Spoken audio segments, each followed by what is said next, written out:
This tape will demonstrate the waxing of a full veneer crown that will serve as a retainer for the lower 3-unit bridge that you will be making during the course. Although you will be performing the waxing procedure on casts with removable dies, for the purpose of this demonstration, the waxing procedure will be performed directly on the ivorine teeth. The teeth should have been prepared in such a manner that adequate space is available for wax. The chamfers at this time should be smooth and continuous, free of irregularities, and all line angles should have been rounded off. The tooth can be removed from the Dentec, and the first step in the waxing procedure is to coat it with a thin layer of lubricant.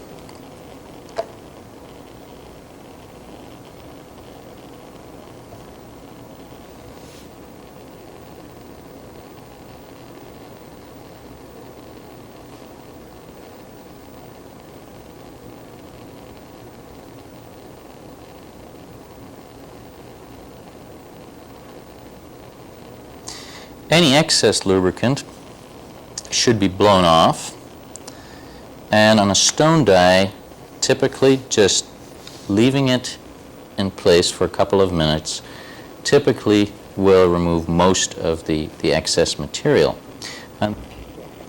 As you did in oral morphology, remember to heat the shank of the instrument rather than the tip. This way the instrument will retain the heat better and you'll have a longer working time. Pick up a small amount of wax,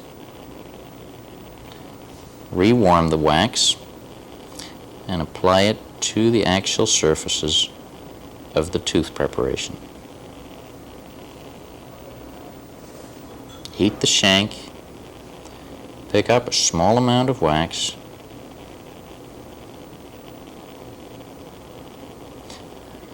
and any second application should remelt the previous one.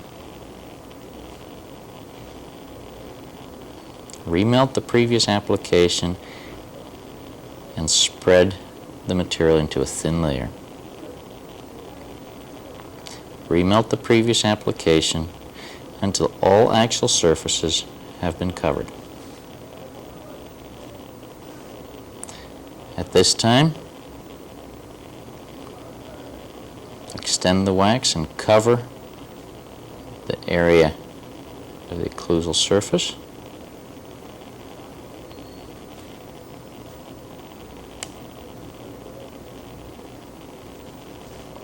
Until an initial coping has been formed. Thin areas, which typically will be present on the cusp tips, need to be covered with sufficient wax to give the pattern the structural integrity needed so it can be easily removed from the prepared tooth or die. At this time, you will notice that the prepared surfaces are no longer visible through the thin layer of wax, and it's safe to assume that an adequate amount has been applied. The same is done on all actual walls where the prepared tooth is still visible, as for instance here in the incisal portion. Sometimes contamination can be incorporated in the wax pattern, such as right here. If you're concerned that a foreign object is incorporated in your initial coping, simply remove it by scraping it out and apply a small amount of new clean wax. Again, make sure that this actually bonds to the wax underneath by remelting the initial coping. Typically, some wax will extend cervically beyond the prepared margin. All the material cervical to the margin in this area needs to be removed. You will use your carver for this purpose, and the motion you make will be a burnishing, scraping motion across the excess material using the neck of the tooth as your directional guide. When making this carving motion, try to make a trailing edge carving motion. Do not lead with the sharp cutting end of the instrument. On an ivorine tooth, this does not make much difference. But on a fragile stone die, it is very easy to abrade the die and thus have an inaccurately fitting restoration. After all excess wax has been removed and the coping no longer extends beyond the margin, it must be verified that it is possible to remove it from the prepared tooth or die before all the additional effort of generating the occlusal anatomy is put into this project. A convenient way to do this is to hold the tooth or die between the thumb and index finger of one hand and the wax pattern between thumb and index finger of the other. A careful manipulation will allow removal of the pattern. Sometimes, if it is determined that a pattern sticks, it can be helpful to slightly press on the occlusal aspect before this rotating type motion of index fingers and thumbs of both hands is successful in removing the actual coping. The coping is then inspected on its internal surface for any irregularities or flow lines that are present. It is imperative that the completed coping exhibits no flow lines and is an accurate reproduction of all prepared tooth surfaces. The die is repositioned in the cast, or in this instance the tooth and the dentec, and you will notice that a space remains between the wax coping and the adjacent tooth. On the side of the edentulous area, of course, there is no real problem at this time. Now, additional wax will need to be added to reestablish normal actual contours of the coping. After additional wax has been added, the tooth or die is repositioned and it is verified that normal anatomical configuration is reestablished. Note the nice distal contour on the pattern. See that a smooth contour exists between the margin of the preparation and the adjacent proximal contact. It is important that you're thoroughly familiar with all of the information presented during the oral morphology course. What again is the normal mesial contour of a lower second molar? In this instance, you'll note that in the cervical area, slightly too much wax is present, and some will have to be removed through additional carving. Close the articulator and verify that adequate space is present occlusally for the additional anatomical features. Study the coping, or study the actual contours of the coping, not only from the buccal, but also from the occlusal aspect. What is the normal configuration of the embrasures? Is it necessary to add or to remove wax? What is the normal contour from this view of the buccal surface? Slightly too much wax is present in the mesiobuccal area, whereas perhaps it would be possible to add a small amount to the distolingual embrasure. Remove wax in this area, add perhaps a small amount in here.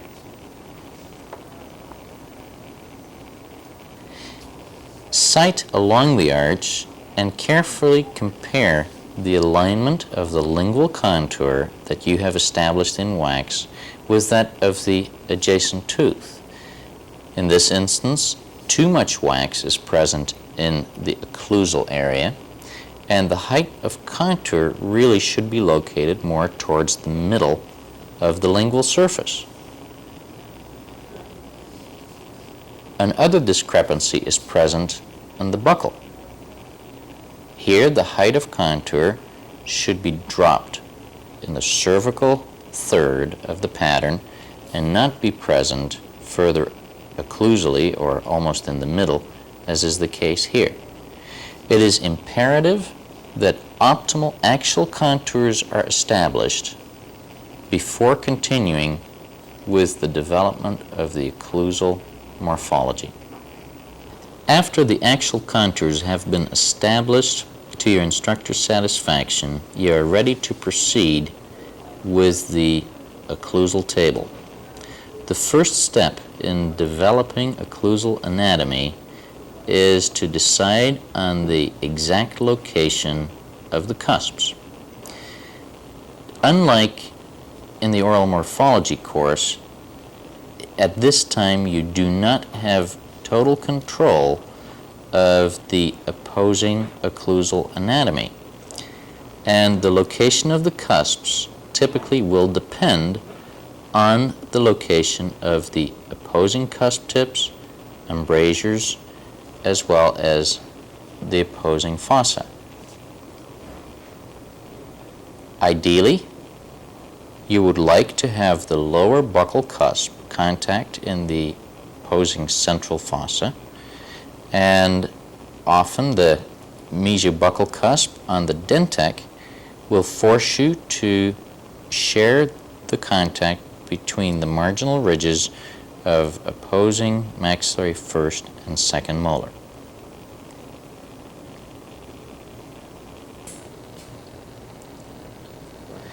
Zinc stearate can be applied directly onto the wax pattern, and since it will burn off without leaving a residue, it will not interfere in the construction process.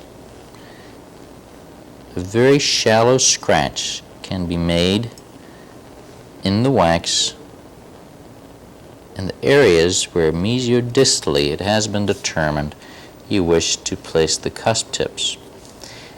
As you did in oral morphology, with your pencil mark, you can extend the mark onto the occlusal table,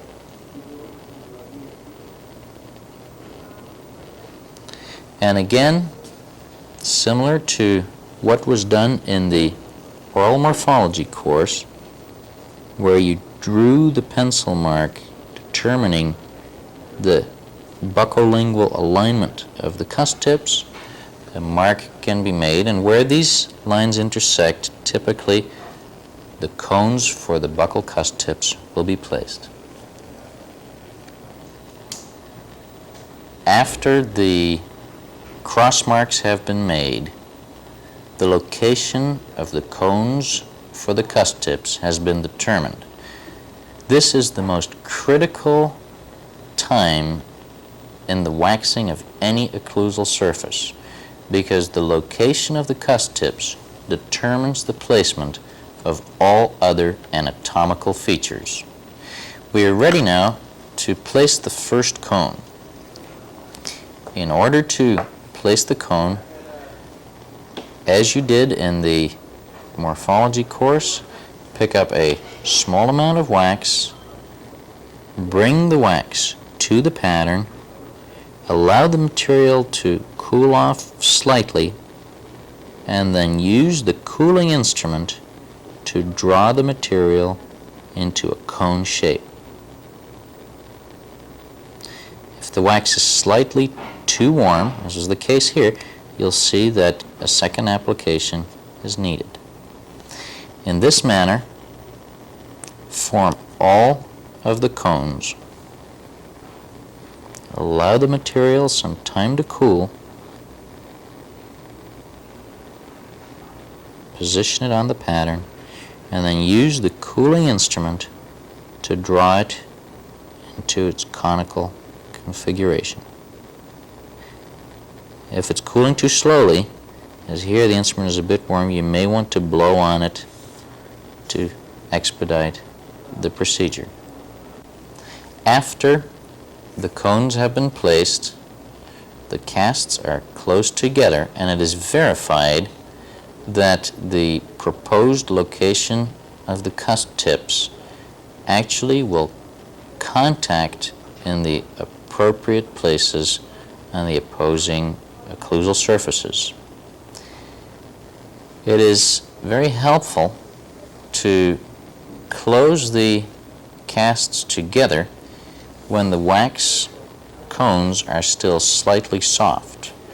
Note that a depression is present in this area, and when viewed from the anterior, you can see that the lingual cones do not really line up as well as they should with the lingual cusp tips of the molar to the distal of the wax pattern.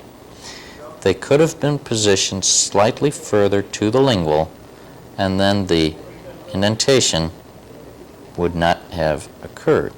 This, of course, is the area where we will probably pick up our occlusal contact on our triangular ridge. You may find it helpful at this time to lightly scratch the outlines of the individual occlusal components into the flat surface. Do not be afraid to put your atlas of dental anatomy in front of you to verify that you're actually following the proper occlusal configuration and design.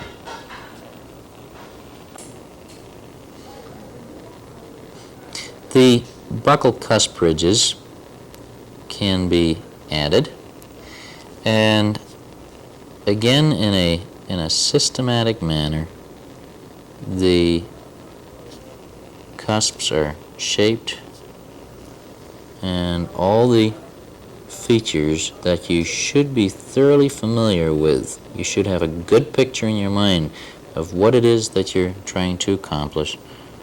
All the features are added.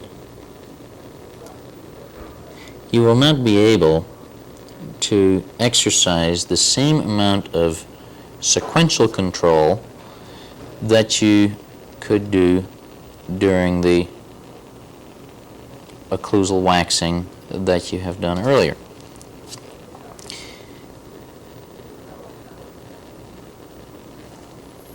After the buccal and lingual cusp ridges have been added, the mesial and distal marginal ridges can be incorporated, although some people prefer to postpone that.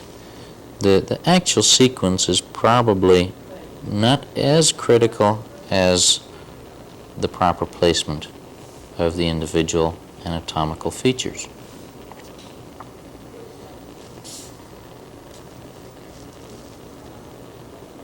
Again, allow the temperature control of the wax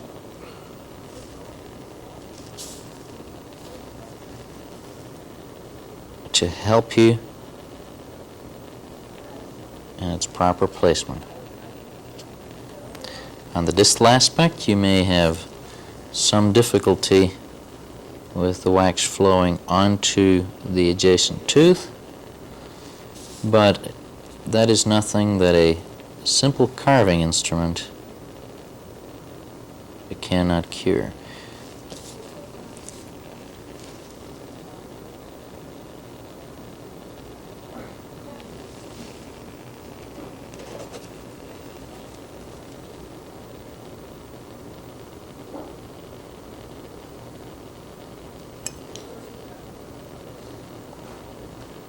Always be careful not to proceed too rapidly with carving.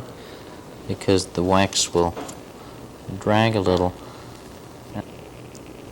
After the cuspal and marginal ridges have been placed, carefully close the casts together and verify that the cusps have the proper configuration.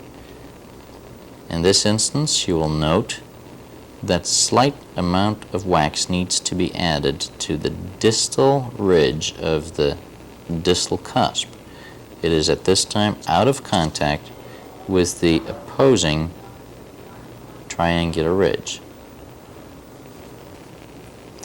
Also, move the casts into the excursive position and eliminate any interferences that you observe on the wax pattern, as in this instance, the working interference on the buccal cusp.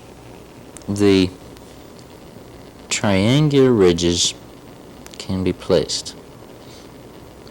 Remember that the apex of the triangle is near the cusp tip, and the widest portion of the triangle is in the center of the occlusal surface. Occlusal surfaces really consist of series of convexities, and wherever those convexities meet, grooves are formed. Sometimes a couple of these ridges can be placed according to the predetermined design as was scratched into the wax surface, and while the wax is still slightly warm, the casts are closed, and you will notice that this ridge was built up too high, and a little dimple has been created. Your ridge carver can be used to remove any excess material until only the smallest or slightest of indentation remains, which will then later on serve as one of the contacts we decided on. At all times, use your waxing brush to remove any excess material, because it will make finishing of the pattern much more difficult later on.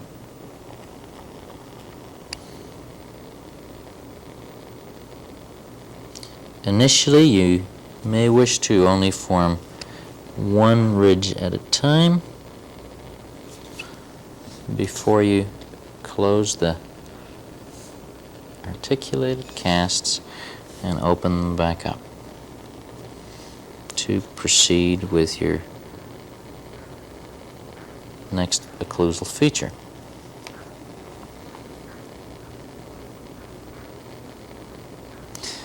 Once again, temperature control is of the essence.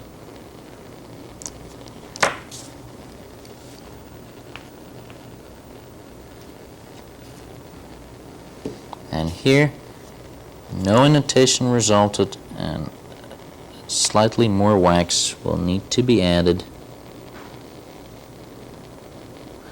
to obtain contact with the opposing tooth. After the 4 triangular ridges have been placed, and please note that depending on the specific amount of occlusal adjusting you initially did, the number of cusps sometimes does vary. Some people may have to place 3 buccal cusps. Dust the occlusal surface, blow off the excess material, close the Dentec, and verify that you have actually obtained the occlusal contacts where you want them. Here, only one contact is present, and it is located slightly too close to the cusp tip. Ideally, you would like to have your contacts located as close as possible to the center of the occlusal surface. add a small amount of wax in the area where you do want to have the contact. Close the Dentec and allow the wax to cool. Then open it and verify that contact actually was obtained, because you should see a very small dimple. If not, add an additional amount of wax, and as you do this, immediately extend it all the way to the cusp tip and blend it in with the wax that was previously added. Continue this process until all occlusal contacts have been obtained. The secondary occlusal features can be added, and the areas that are still deficient can be filled in. There are two ways of doing this. One is, as I'm doing here, merely filling in the area between the two occlusal triangular ridges and then using a carving instrument to reestablish the grooves and fissure patterns, or the individual components can be added. Largely, this is a matter of operator preference.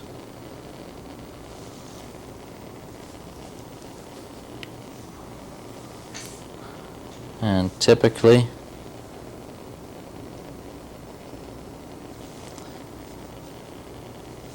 as this is done, the mesial and distal fossae are formed where the secondary ridges meet the proximal marginal ridge.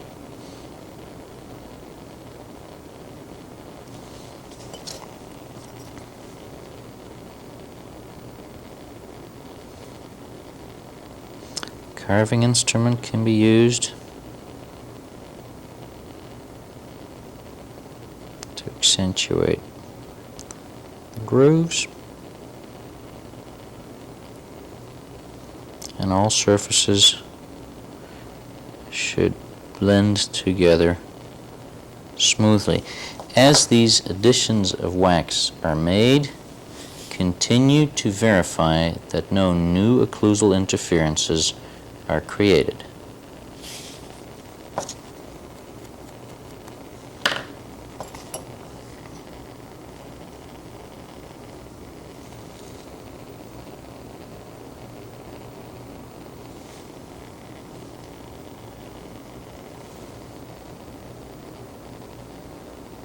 They can be added individually.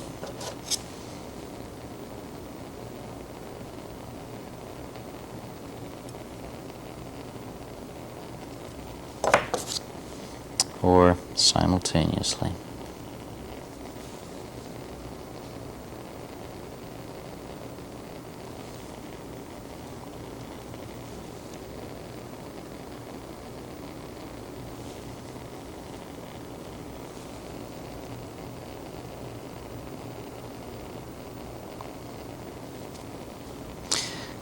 The cool side of the instrument can be used from time to time to do some of the contouring.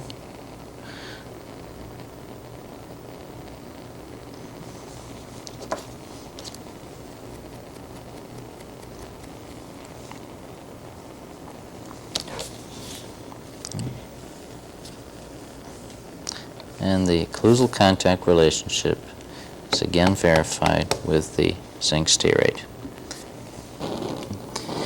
You may experience some difficulty establishing all the required occlusal contact in the appropriate locations. In this area, an additional contact needs to be picked up. This can be quite easily accomplished by taking a small amount of wax, adding it in the approximate area where you desire to obtain the contact, And then by carefully closing the Dentec and opening it, you note that a small indentation is now present. The excess amount of wax is blended into the actual walls of the pattern through careful burnishing with a cool